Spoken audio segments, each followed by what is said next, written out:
So how are you feeling tonight? I feel really good. It feels so historic to be premiering a film at the Chinese theater. This is my first time seeing myself on this kind of screen, so I'm excited. Oh my gosh, I love that. Wait, have you seen yourself before? This is going to be the first time. I've seen myself on big screens before, but the Chinese IMAX theater is a different class of cinema, so I'm very excited. It's like an elevated type thing, yes. Yeah. So how was it filming?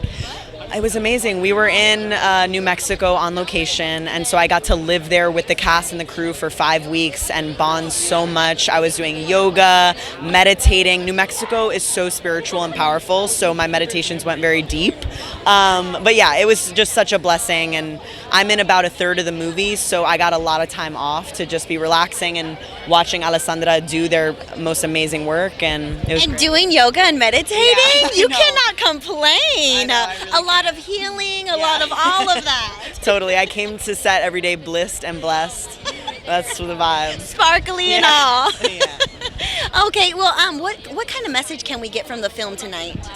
I think one of the most powerful messages of the movie is that, you know, fathers are desired. We want our fathers to be present in our lives. There's a long history in Latino cinema where, you know, the dad is absent or he's struggling, whatever. And this film does such a beautiful job of showing a father who, even though he's imperfect, even though he's going through challenges, he still wants to show up over and over, and he ultimately does. And so, I don't know, it feels like a really beautiful example and love letters to all the fathers out there doing their best, you know? I love that.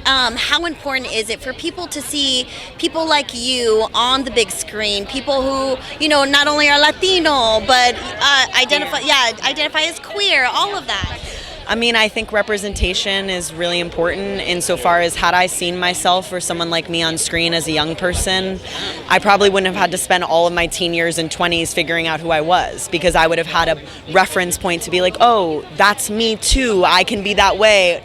Here I go, and then now I'm worrying about other stuff, you know? And so it feels really important for me to be a part of that movement, showing trans masculinity on screen, showing the trans experience where being trans is not the main point of the character being on screen. We don't even mention it, really.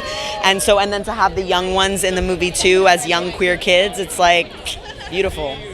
Chef's kiss, right? Yeah. It literally identifies, I feel like, I know we're not there yet, but it kind of like life today. Yeah, absolutely. I feel like it's more true to the Latino experience than, you know, what we've been able to do up until this point, because we're finally telling our own stories, and that's why it's authentic. That's why it's resonating with people. And yeah, it just goes to show what happens when you give people resources to tell their own story. Oh my gosh, and you're so young. You look fabulous. What can we expect from you? Anything else in the works? Well, I'm writing my first feature, and so I'm hoping to get into the director's seat within the next year, and I'm really excited for that because I love acting, but I also have this other itch I have to scratch. A pioneer leading the way. That can come with a lot of challenges. Have you faced any so far?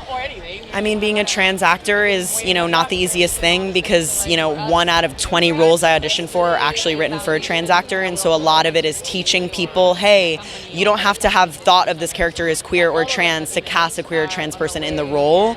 Does their identity actually matter? Can they actually just, if my aura is right, if my personality matches that of the character, that can be enough. And so it's been a lot of education and a lot of being the first, but there's also a lineage of so many trans actors upon whom I am sitting on their shoulders, Laverne Cox, you know, Tracy Lizette, all these people who have paved the way for me. And so, I don't know, I'm benefiting from that, but also hopefully paving a way for more people too. Oh my gosh, well, we appreciate you, and you have a great night tonight. Oh my goodness, you're glittering from all the way over here.